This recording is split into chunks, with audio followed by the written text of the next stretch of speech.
ఏమో పేరు గుర్తుందా అండి? బహుశా గుర్తుండకపోవచ్చు.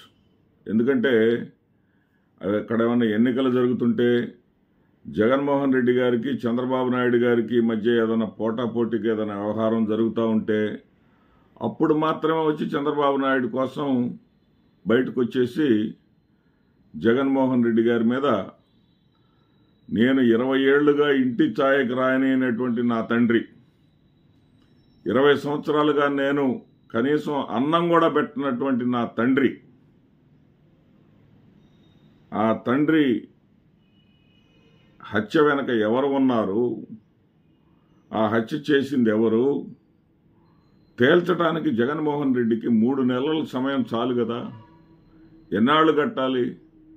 కేసులు ఎన్నాళ్ళు కట్టాలి? విచారణ ఎన్నాళ్ళు చేయాలి?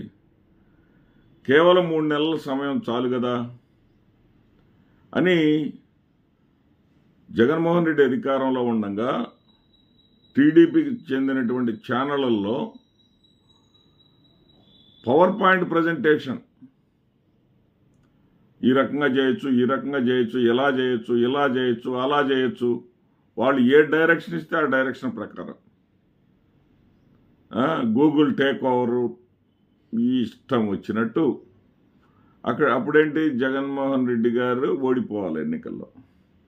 ఎందుకంటే ఈమె మీద కేసులు ఉన్నాయి. ఆమెకు కావాల్సింది తండ్రిని ఎవరు చంపారు, మరి ఎవరు చంపారు అనేది ఆమెకు తెలుసు కాబట్టేమో మరి ఆమెకి పూర్తిగా అవగాహన ఉండి ఉంటుంది. ఆ తండ్రి 2వ వివాహం చేసుకున్న సందర్భంగానే మరి ఆ 2వ వివాహం చేసుకున్నటువంటి ముస్లిం మహిళకు ఆస్తి రాయడం కానీ, ఎందుకంటే హత్య జరిగే సమయంలో ఆస్తి పేపర్ల కోసమే వెతుకులాడ జరిగిందని తర్వాత దస్తగిరి కూడా చెప్పడం జరిగింది. ఆ కోణంలో విచారణ చేస్తున్నటువంటి అధికారిని పక్కకు తప్పించి రామ్ సింగ్ అనేటటువంటి అప్పటి ఆంధ్ర పోలీసులకు అనుకూలంగా కేసు నడిపించేటటువంటి ఒక అతన్ని తీసుకొచ్చి సిబిఐ అధికారిని తీసుకొచ్చి చేశారు. అంటే ఇప్పుడు అనేక హత్యలు జరుగుతూ ఉంటాయి. ఆ హత్యల్లో చివరికి అర్థమైంది ఏంటంటే కేసు పెట్టిన వాళ్లే హంతకులని తేలిన సందర్భాలు కోకొల్లలు. కేసు పెట్టి తమకు మట్టి అంటకుండా తాము ఒడ్డున పడటానికి ప్రయత్నాలు చేసి ఫెయిల్ అయిన వాళ్ళు చాలామంది ఉన్నారు, సక్సెస్ అయిన వాళ్ళు చాలామంది ఉన్నారు. మరి ఇక్కడ వివేకానంద రెడ్డి గారిని ఎవరు చంపారు తెలుసుకునేటటువంటి ఆసక్తి, కేసుని ముగించేటటువంటి ఆసక్తి ఈమెకి లేదు, సునీతారెడ్డి గారికి లేదు. తన భర్త రాజశేఖర రెడ్డి గారికి మట్టి అంటకుండా ఉండాలి, మరక అంటకుండా ఉండాలి, కేసులు ఆయన మీద ఎలాంటివి లేకుండా పోవాలి. దీని మీదే మాత్రం ప్రస్తుతానికి కాన్సన్ట్రేషన్.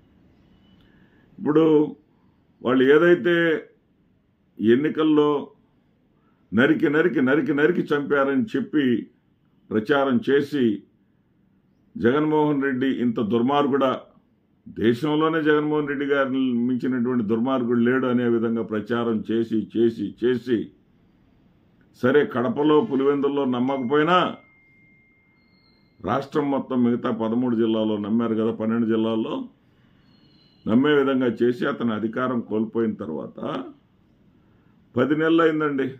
ఖచ్చితంగా 10 నెలలు అయింది. అప్పుడు 3 నెలలు సరిపోద్ది అన్నారు కదా, ఇప్పుడు 3 నెలలు పోయి